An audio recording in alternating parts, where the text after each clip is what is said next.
Chapitre 45. Le tribut à César. La tribune romaine titre « Rendez César à César ».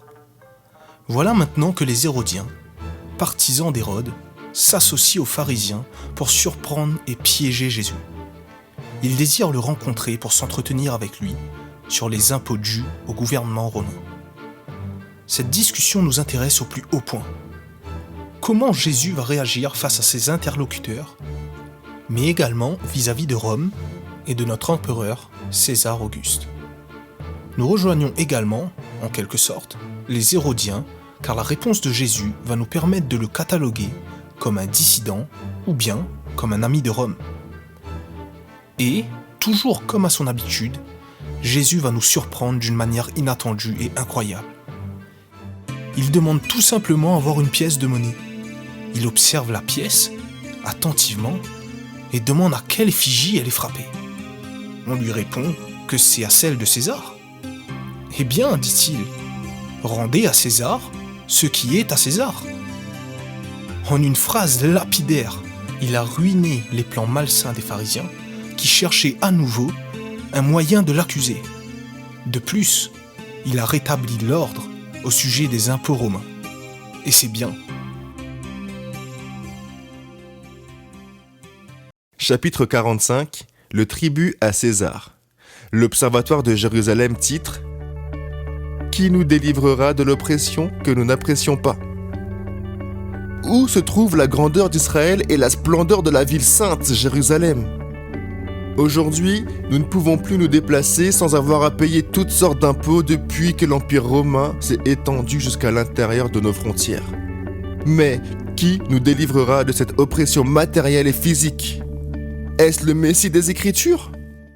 Nous avons affaire à une armée impitoyable envers les habitants, reliée par les péagers à la botte du gouverneur, qui prélève taxe sur les marchandises, les animaux, les entrées et les sorties des villes. Cela devient insupportable.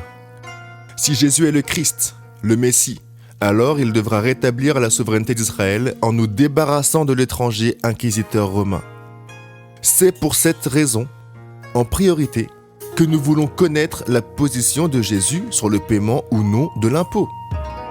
Jésus n'est pas entré dans la polémique dans laquelle nos religieux voulaient l'enfermer. Il leur a conseillé de rendre l'argent qui appartenait à César, c'est-à-dire de payer les impôts et de reconnaître les autorités en place. Car ce n'est pas en conservant cet argent et en se mettant hors la loi qu'ils régleraient leur situation. Le principal n'était pas César et son argent, mais Dieu et son amour pour nous.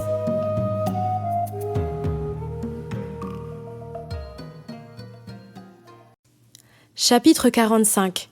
Le tribut à César. L'étoile du matin, titre « Rendez à Dieu ce qui appartient à Dieu ». Est-il permis ou non de payer le tribut à César ?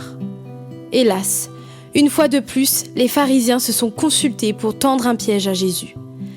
C'est avec hypocrisie qu'ils lui posent cette question, afin de l'éprouver, de le tenter, pour le faire arrêter. Mais Jésus connaît la méchanceté de ses interlocuteurs. Ce qui est étonnant, surprenant et merveilleux à la fois, c'est qu'il n'a pas besoin de faire de longues phrases pour expliquer et convaincre ses auditeurs. Ces phrases, ces répliques sont comme des slogans publicitaires. Lorsqu'il annonce « Rendez à César ce qui appartient à César », il a tout dit. Par cette phrase, Jésus résume le comportement que doit avoir le peuple dans ce pays occupé, vis-à-vis des occupants romains. Payer nos impôts est une obligation imposée par l'Empire romain. Alors, ne nous mettons pas à dos César et son armée. Ce principe de justice nous est également demandé par Jésus lorsqu'il dit « Et rendez à Dieu ce qui appartient à Dieu ». Mais qu'est-ce qui appartient à Dieu ?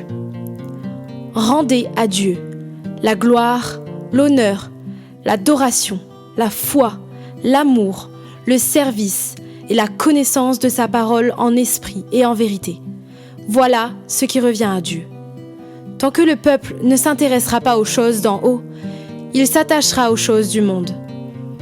Mais ce qui a été caché est maintenant révélé en Jésus-Christ, celui que Dieu nous a envoyé.